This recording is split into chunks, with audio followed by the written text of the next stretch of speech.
All right. Hello, geometry and advanced geometry students. I apologize if you listened to the previous lesson and the audio was going in and out. I'm trying another method here, so hopefully this works much better. But for this week, you are going to do a mixture of a little bit of review from the lesson from before the break, and learn how to use trigonometry, sine, cosine, and tangent to solve for angles. I also want to review for the advanced geometry students and teach the geometry students how to use special right triangles. So again, we're going to learn how to use and apply trig ratio. That was the lesson before the break, and please right now stop this lesson and go back and watch that lesson and do the other assignment if you haven't viewed and done the assignment from before the break. Okay, you have to do that and understand how to use those ratios for this lesson to make any sense. Okay, and that's fine, go back and do that first. But we're going to review how that works. I'm going to show you how to use inverse trig to solve for the angles in a right triangle. And we're going to do a little bit of special right triangles. The two types of special right triangles, let's remember, are 45, 45, and 90 degree triangles, and triangles that have 30, 60, and 90 degree angles. Okay, so those are special. There's some shortcuts that allow you to figure out the sides without picking up a calculator. That'll be useful on the SAT and PSAT. So let's get into this here. Remember, the three ratios, we've got a very useful saying to remember them, and that is so, ca, toa, okay? So the three ratios are sine, cosine, and tangent. The reason why so is useful, that's this first one over here on the left. I can't grab my neon guy, there it is. But so stands for sine equals opposite over hypotenuse. Ca stands for CAH, cosine equals adjacent over hypotenuse. And then tangent, the reason why TOA is useful is it stands for tangent equals opposite over adjacent. And remember, this weird theta thing here, that's just a Greek letter that we typically use for the angle inside a right triangle. So don't be too thrown off by this theta and weird symbol. It's just a variable that means an angle. So here's two review problems. I'd like you to go ahead and, when you feel ready to go, pause the lesson and try to solve for x using sine, cosine, or tangent.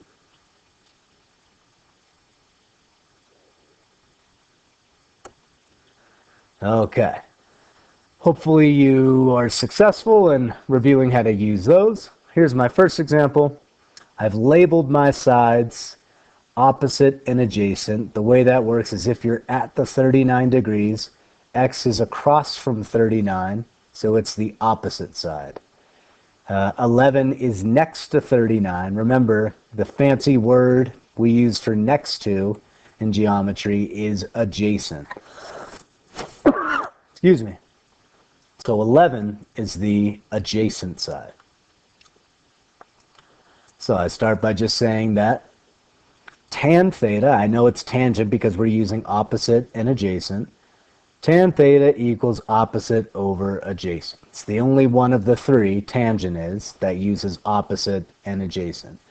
Now we just plug in everything that we've got. I know that theta is 39 degrees. I know that the opposite side is x, and I know that the adjacent side is 11. And boom, that's it. The geometry is over. Okay, it's now an algebra problem. You've used all the geometry to set the work up, and now it's a simple little algebra problem.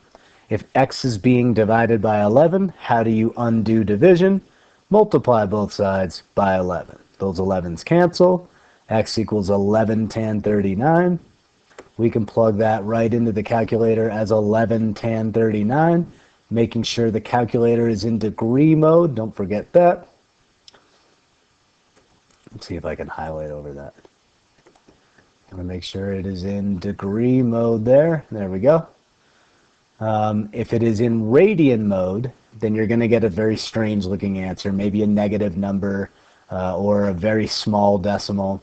So that's usually a sign that you're in the wrong mode, if you get a weird answer.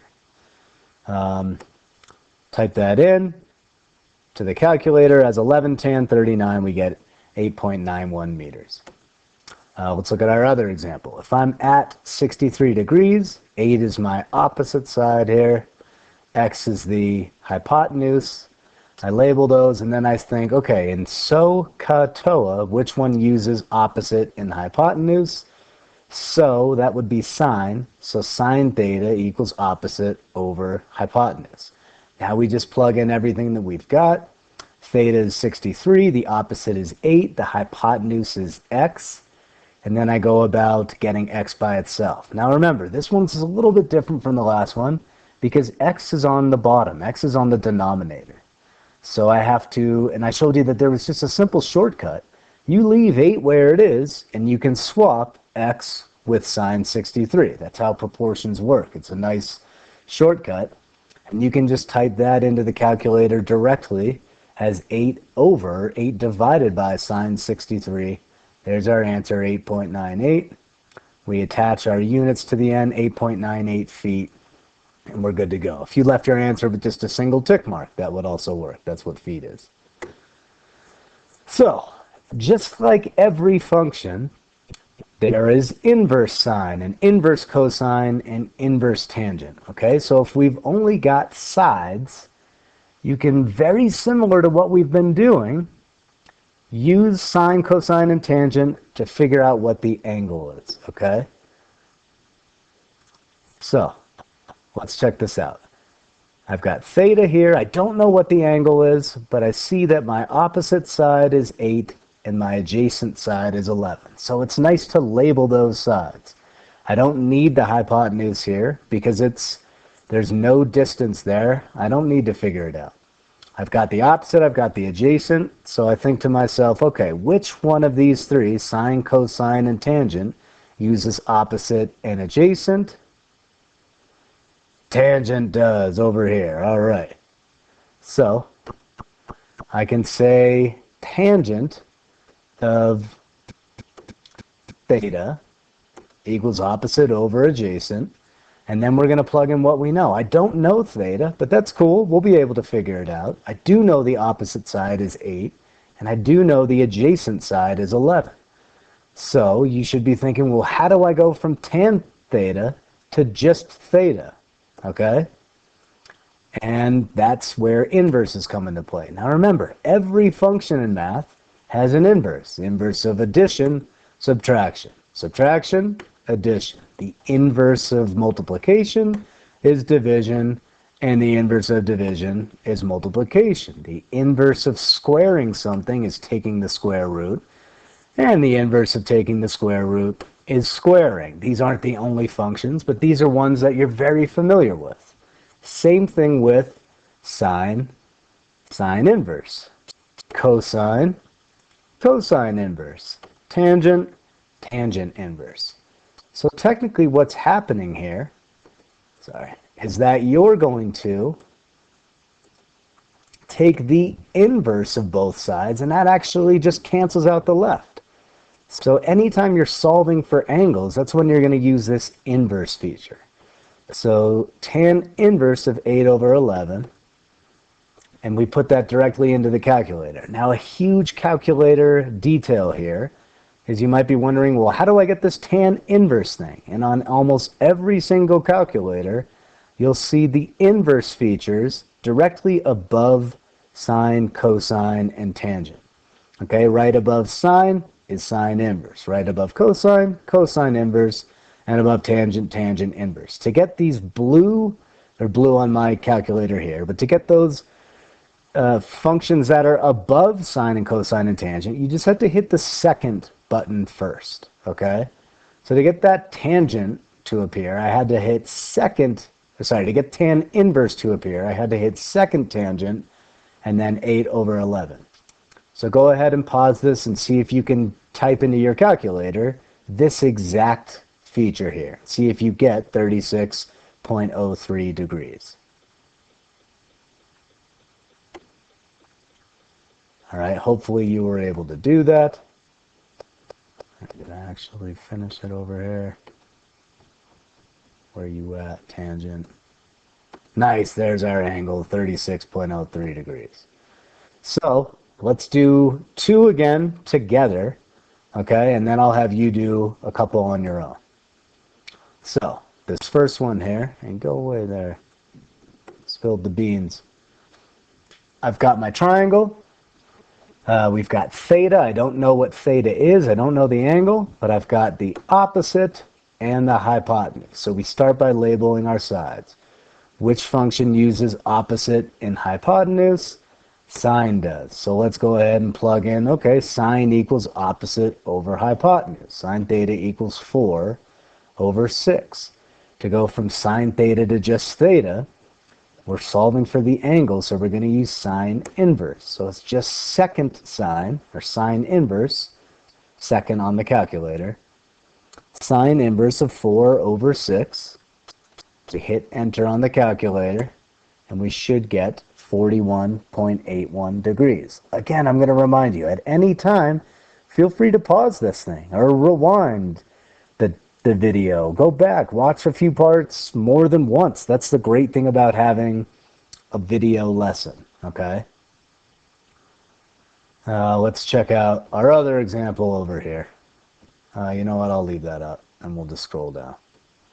So we got our triangle. I label my sides. 13 is the hypotenuse. 5 is the adjacent.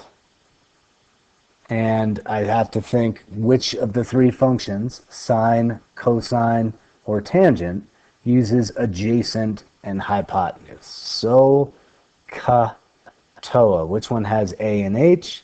And that would be, oh, lovely. That would be cosine. Sorry about this. Scrolling down. So I've got cosine of theta equals 5 over 13. That means to go from cosine theta to theta, we take the inverse cosine. And I'm going to do inverse cosine of 5 over 13. Go ahead and type that into the calculator. See what you get. 67.38 degrees. All right, so I'm going to give you 2 problems here. At any point, go ahead and pause, and on your paper, work out the solutions to these. Don't forget to first label the sides based on where theta is. Label the sides, and then in order to determine which inverse function you're going to end up using. So go ahead and pause, solve these problems.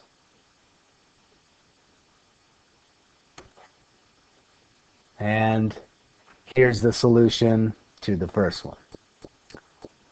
We can kind of do the revealing thing. Nah, we won't. We'll just go over and show it. If you're at theta, 21 is the opposite side. If you're at theta, 16 was the adjacent side. Opposite and adjacent is tangent. So that means tan inverse of 21 over 16 should get you the angle, which is 52.70 degrees. All right. In this other example, if you're at theta, 11 is the opposite side, 15 is the hypotenuse. Remember, the hypotenuse is always the side across from the right angle. And then I can go ahead and scroll down here. Sine theta uses opposite and hypotenuse. So I got sine theta equals my opposite side, 11, over my hypotenuse, 15. To go from sine theta to theta, what do you have to do? You have to take the inverse sine. So I do second sine on the calculator, inverse sine, 11 over 15. We go ahead and hit enter on our calculator there, and it should give us 47.17 degrees. All right, so hang in there. We've got a couple problems here to do. We'll do some review problems, and I'll give you some to do on your own for both types of special right triangles. Geometry students, this is a nice shortcut. So this is something we didn't quite get to before this weird extended closure, but that's okay. We're going to figure it out now. The two types of special right triangles are 45, 45, 90 triangles, because their three angles are 45, 45, and 90. And 30, 60, 90 right triangles, because the three angles are 30, 60, and 90 degrees. Okay, and this is helpful because there's some shortcuts. We love shortcuts. It makes life easier. With 45, 45, 90s, it's a little bit simpler because if two angles are both 45 degrees, then that means our two legs have to both be the same. So if you know one leg, you automatically know the other leg. It's the same thing. To get our hypotenuse is you just take whatever the length of the leg is and multiply it by the square root of 2. Okay, and go ahead, you just slap a root 2 next to it. So when we do our first practice problem, hold on, I'll leave it here for a second. When we do our first practice problem, you'll see that these are pretty straightforward. There's usually an easy type and then a slightly harder type. With 30, 60, 90 triangles, we've got 3 different length sides because all the angles are different. Let me go ahead and put in 30 degrees here. But it all depends on which leg you're looking at, okay? The shortest leg in the triangle is the leg that's across from the 30-degree angle, okay? So there's my short leg, and then the longer leg is across from the bigger angle, 60 degrees. And of course, the longest side in the triangle is across from the biggest angle. We've talked about that a bit. Well, here are your two equations. And please write these down right now. Go back to the 45, 45, 90. Write down that equation. Here, write it down right now if you have it. We have the 45, 45, 90. The hypotenuse equals the leg times root 2. In the 30, 60, 90, the hypotenuse is 2 times the shorter leg, and the longer leg is the shorter leg times root 3. Times root 3. So if you compare these two equations, what do they both have in common? They both use the short leg. Okay, so if I know the short leg, we're in business. Okay, and I'll show you when we do some examples how if you do know the short leg, it's a real simple problem. If you don't, well, then you go about finding the short leg, and then it becomes a pretty simple problem. Let's do some examples here. So I've got a 45, 45, 90 triangle. I see that with my angles already labeled in there. And I know that one of the legs is 5. Well, guess what? The other leg has to then be 5. Use your equation. If we know the leg, then the hypotenuse is just leg times root 2. So the hypotenuse equals 5 times square root of 2. And you're done. That's it. You didn't need to pick up a calculator. You use the shortcuts to be able to figure out those side lengths. All right, in this one, we don't have the angles labeled, do we? However, I know it's a 90-degree triangle. And if my legs are the same, then it has to be a 45, 45, 90. Now, I've only been given the hypotenuse. So what we're going to do is use our equations, okay? And like I've done here, I don't know either of the legs, so let's just call them x. Why not? So we're going to use our equation, which was the hypotenuse equals the leg times root 2. Let's plug in what we know. The hypotenuse is 14. The leg is x. Again, we can just call any unknown that we want x in this case.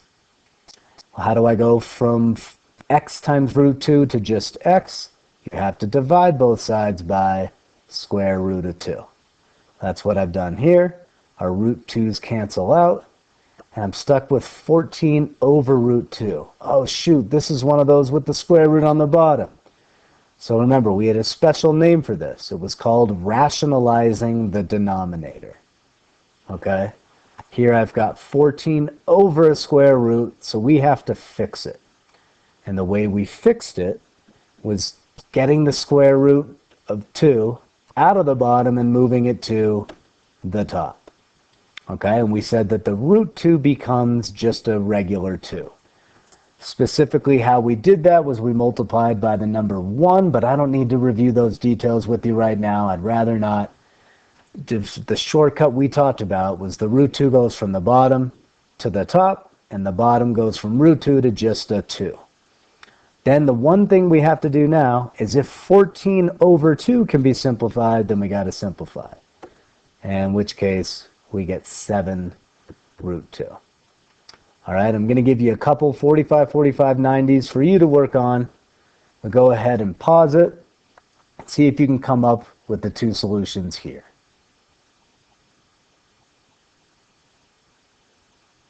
All right. Hopefully you found the shortcuts useful.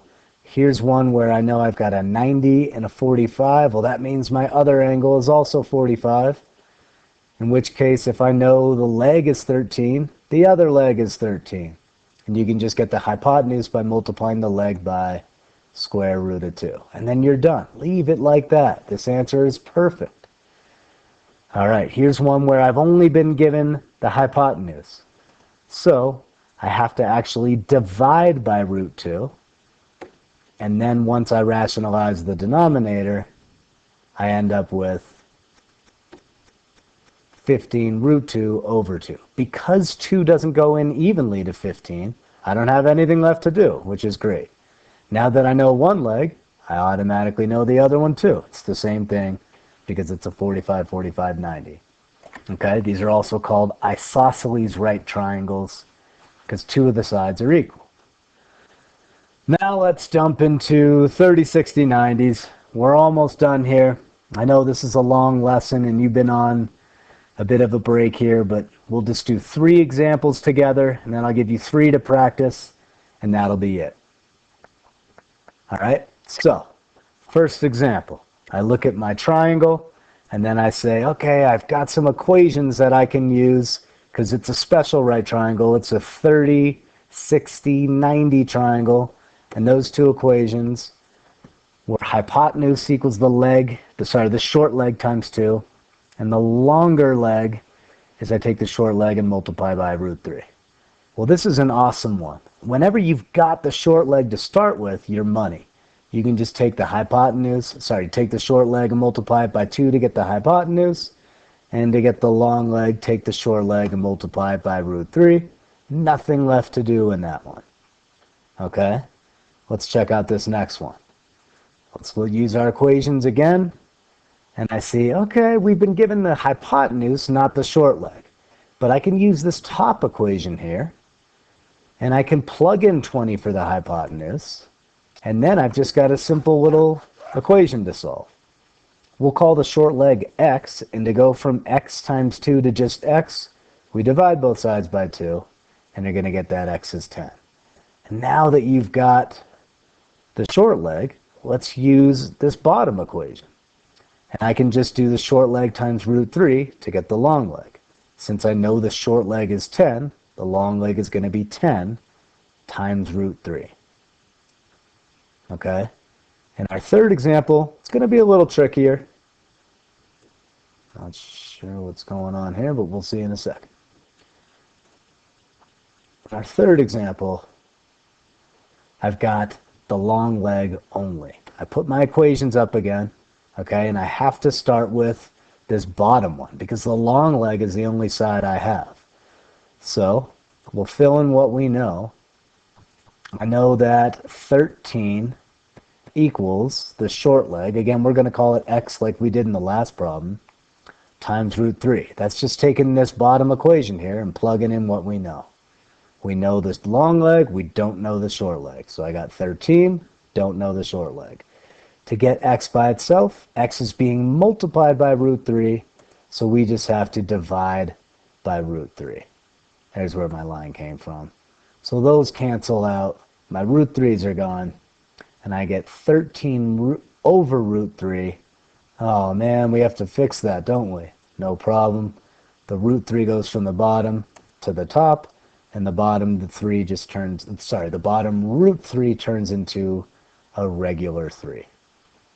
Okay? Now we can use the top equation, right? Because now I know the short leg is 13 root 3 over 3. And we'll go ahead and post that. So my short leg is 13 root 3 over 3. Man, you have no idea how loud the sound of that picture was in my earphones here. Short leg is 13 root 3 over 3. So we can just multiply that by 2. A nice little thing to know about fractions is just take whatever number is on the outside of the radical on the top, multiply it by 2. What's 13 times 2? 26. So we have 26 root 3 over 3. Okay? And now I'm going to give you 3 problems to do yourselves. Okay, so go ahead and pause it. Work on these solutions, very similar to the problems we just did.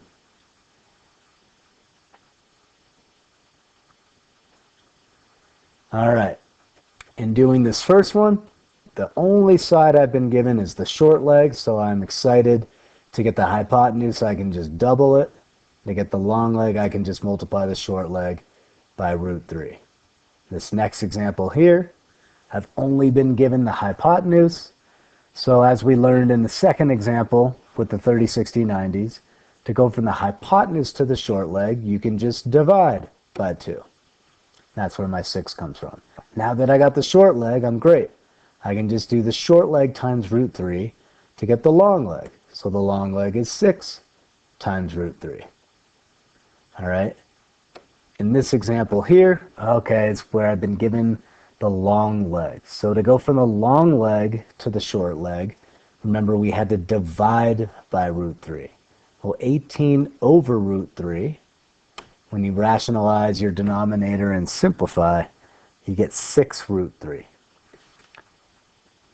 Well, now that I know the short leg, all we got to do is double it to get our hypotenuse, and that's how that example works.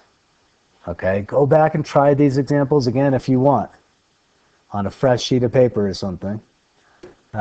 We've got our assignment in Pearson. It will be ready for you to work on periods 4 and 6. That assignment should post tomorrow, I believe, or sorry, on Tuesday. Advanced geometry, that assignment is already there for you to work on. We'll have our Zoom sessions this week. I'm not allowed to have them at the time that I had them last week. It's either got to be sometime after 3 or so, or during our normal time. Our family life is a little bit hectic, so I'll keep you guys posted as to when that time is going to be. All right, hang in there, guys. You've been doing a great job at emailing me when you've got questions. That's how I knew to do a new recording of this video. I hope you guys are staying healthy and busy and getting outside. Enjoy, and I will see you later this week. Later, SHS.